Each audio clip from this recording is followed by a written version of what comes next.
Hi guys. I'm going to change things around slightly on my channel.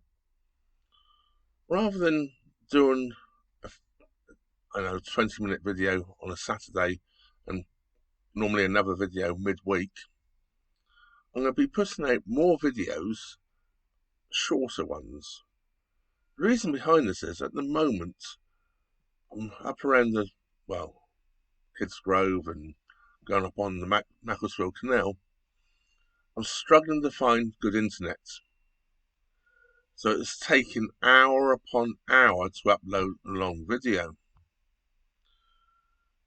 So what I'm going to do is when I find half decent internet, I'm going to upload a few short videos. So I've always got something for you to see.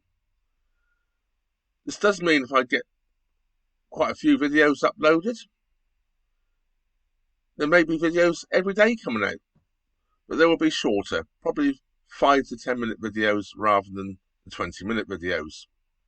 If you don't like this, please let me know and I will see what I can do. But meanwhile, while I'm in a sort of a poor internet region, I think this is the best way to make sure I get some content out to you. The last video you saw, which was me down the weed hatch, I actually recorded that about 10 minutes ago.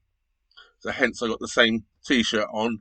I haven't got changed because, you know what it's like with filming. Yeah, I'm not filming this 4 days later with the same t-shirt on, okay? That is what's going to happen for the time being. Lots of shorter videos. And I hope you enjoy that. At least that way you've only got to spend 5 minutes, 10 minutes watching me at a time. So it'll be easier perhaps to fit into your schedule. Or schedule, depending where in the world you live. So let's get on with this video anyway. Just a short one today. And see what you think of it. Bye for now.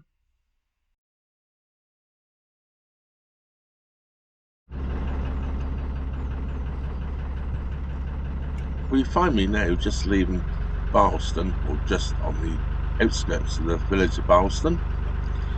Not far from the Wedgwood factory. This is where I was taking photographs of horses and cows and crosses in the sky. We're now going to move up towards the lock, which is less than half a mile away, and we're going to go through the next lock.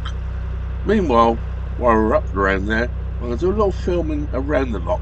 There's a few points of interest around there I'd like to tell you about.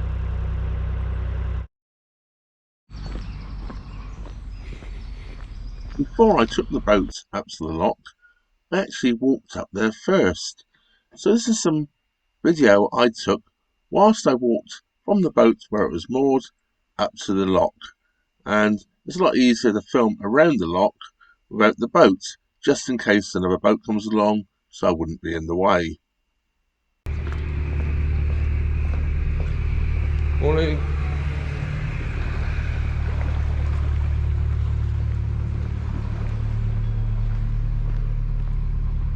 We can moor along here.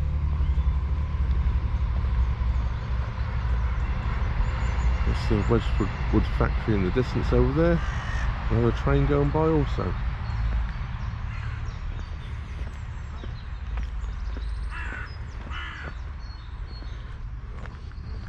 In the woods here, there's just a few bluebells coming out there in the distance. The camera's probably not picking them up.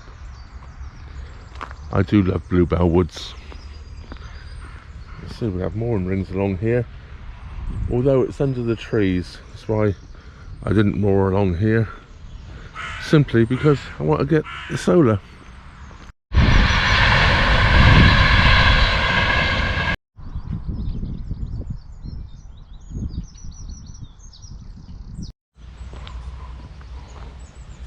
We've now arrived at the lock, and this obviously comes under Stoke-on-Trent here. I didn't realise this until I just read this sign.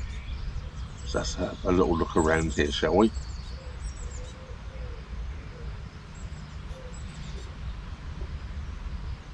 Well, this is the lock bywash. I'm going to shout a little bit to get over the sound of this rushing down past us. This is all actually out of sight from the lock. It's in the woods next door to the lock. Wouldn't normally see this when passing through. I think it adds a little interest to show what actually happens in lock operation. This is all part of the lock operation, allowing water to bypass the lock that is not required or that is overflowing the pan. Well, as you can see, we're now back up at the lock. It's a little quieter here. You can probably hear me speak. I don't know if that's a good thing or not. This is called Trentham Lock.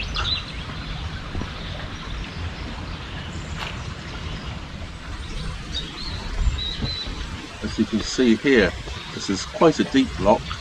This lock did have a lock cottage on it, standing on the towpath side, just at the top of the lock. I can only find images for it up to 1964. This is where the lock bywash comes out below the lock.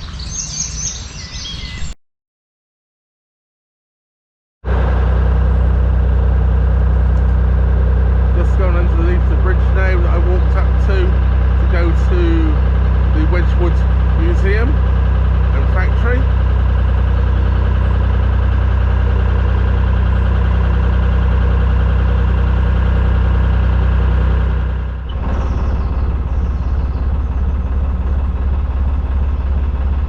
So into the lock we go. Deep one this. I can't remember exactly how deep it is, I could look it up. But I remember I put it on a caption at the bottom. It's got to be a good 10 feet though. Unfortunately I can't use the split in the handrails or in the bridge because there's no split in the handrails. So I have to drive the boat in. I'd much prefer to pull it in by rope, but impossible. And the lock ladder's right at the other end, of course. Well, that brings us to the end of this video, folks. Hope you enjoyed it. Something a little different. I'm just trying to bring new things into my videos. Not wanting to be the same old all the time. You know, locks cruising. To me, I thought it was getting a bit stale, so I'm trying to incorporate a few other things around within it. One thing I would like to mention, that the lock keeper's cottage that used to stand there, and the only image I could find of it was in 1964 on the internet. I didn't download it, it was copywritten and all that, so I didn't add it into the video. But what I can tell you is, last year when I was going through there, a lady I was talking to with her grandchildren, it was her grandfather that used to be the lock keeper there. So there's a little bit of history for you. Anyway, that is, as I say, the end of this video. Of course, I want to thank all my Patreon and PayPal supporters, everybody for watching, and everybody for subscribing. And if you're not already subscribed, please do subscribe, and don't forget to hit that old bell notification button, which is going to be over here somewhere. Oh, and the other thing is, if you're interested in the canals and you'd like some canal prints, photographs which I've taken and mounted and mailed to you, do check out my website. Link below, and the link is also in the description of the video. Well, that just leaves me to say, thank you very much for watching. Trevor out.